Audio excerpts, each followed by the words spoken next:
কিরিটি, নিহার রঞ্জন গুপ্তর কিরিটি, এই চরিত্রটা করার সময় বা পড়ার সময় মানে কিভাবে তুমি প্রিপেয়ার করলে বলবো না, মানে তাও মানে কিভাবে ভাবলে চরিত্রটা নিয়ে কিভাবে এগোনো যায়? না আসলে মানে ইউটিউবে এত মানে গোয়েন্দা ভিত্তিক গল্পের অভিনয় আমরা শুনেছি যে একটা ধারণা তো হয়েই গেছে। সেটা আমরা যদি শার্লক হোমস ধরি বা সেটা যদি আমরা ব্যোমকেশ বক্সী ধরি, এবং ফেলুদা তো অবশ্যই আছেন।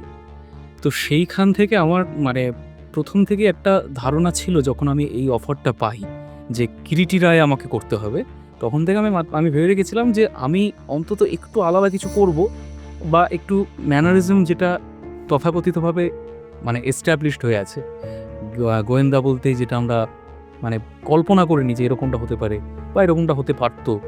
আমি চাইছিলাম এটাকে একদম একটা সাধারণ মানুষ কিরিটি, সে কিভাবে কথা বলতে পারে, সে কিভাবে বিষয়গুলোকে ডিল করতে পারে, সে কি করে পুরো রহস্যটা সমাধান করতে পারে। তো সেইটাই আমি চেষ্টা করেছি এবং অনেকটা টেক দিয়েছি। আমি জ্বালাতন করে, না না, তাও অনেক কম। হ্যাঁ, তবুও মানে এডিটাররা যারা আছে তারা আমাকে হয়তো ক্ষমা করে দেন। আমি হোক, তো দেখা যাক। আশা করি আপনাদেরও ভালো লাগবে, সবার ভালো লাগবে। কিরিটি রায়।